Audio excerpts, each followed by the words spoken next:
সুপ্রিয় দর্শক শ্রোতা, বিডি আজকের খবরে আপনাদের সকলকে স্বাগতম। জানিয়ে দেব আজকের সর্বশেষ বাংলার সংবাদ। শুরুতেই থাকছে সংবাদ শিরোনাম।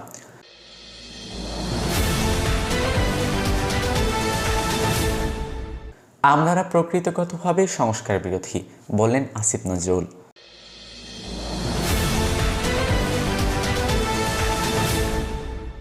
এবার কেন্দ্র দখল হলে কেউ ছাড় পাবে না, বললেন স্বরাষ্ট্র উপদেষ্টা।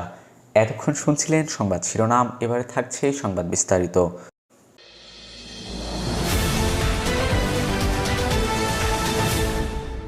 আমলারা প্রকৃতিগতভাবে সংস্কার বিরোধী, বললেন আসিফ নজরুল। আমলাতান্ত্রিক কাঠামোর সমালোচনা করে আইনি উপদেষ্টা আসিফ নজরুল বলেছেন, আমলারা বাংলাদেশের প্রকৃতিগতভাবে সংস্কার বিরোধী। কেন এমন পরিস্থিতি তৈরি হয়েছে তা নিয়ে প্রশ্ন তুলে তিনি বলেন, এটা ওনাদের ব্যক্তিদের হিসেবে দোষ নাকি আমাদের সিস্টেমের দোষ আমি জানি না। সোমবার সন্ধ্যায় রাজধানীর বাংলা মেটরে বিশ্ব সাহিত্য কেন্দ্র আয়োজিত একটি বাংলা মোড়ক উন্মোচন অনুষ্ঠানে তিনি এসব কথা বলেন। অনুষ্ঠানে বিদ্যুৎ, জ্বালানি ও খনিজ সম্পদ মন্ত্রণালয়ের উপদেষ্টা আসিফ ফজল কবির খান এর লেখা বাংলাদেশ সমাজ ও রাজনীতির বইটি প্রকাশনা হয়।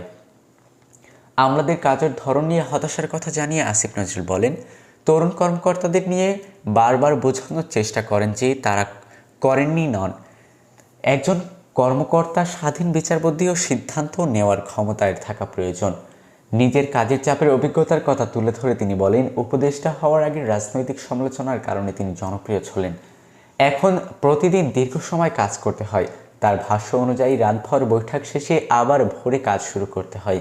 শারীরিকভাবে বা ক্লান্তি হয়ে উঠছে, তবু সমালোচনা থেমেই না।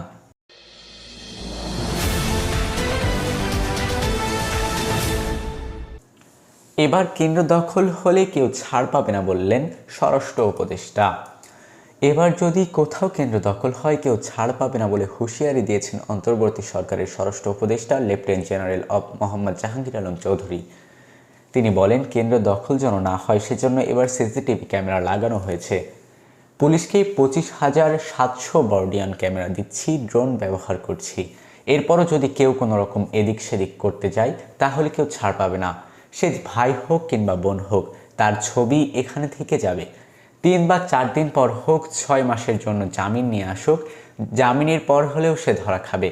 সোমবার 2 ফেব্রুয়ারি বিকেল 5:30টার দিকে ময়মনসিংহ সিটি কর্পোরেশনের সাহাব উদ্দিন মিলায়তনে ত্রয়োদশ জাতীয় সংসদ নির্বাচন ও গণভোট সুষ্ঠুভাবে সম্পাদনের লক্ষ্যে বিভাগীয় প্রশাসনের সঙ্গে আইন শৃঙ্খলা বিষয়ে প্রস্তুতি সভা শেষে তিনি সাংবাদিকদের নিয়ে বিভিন্ন কথা বলেন।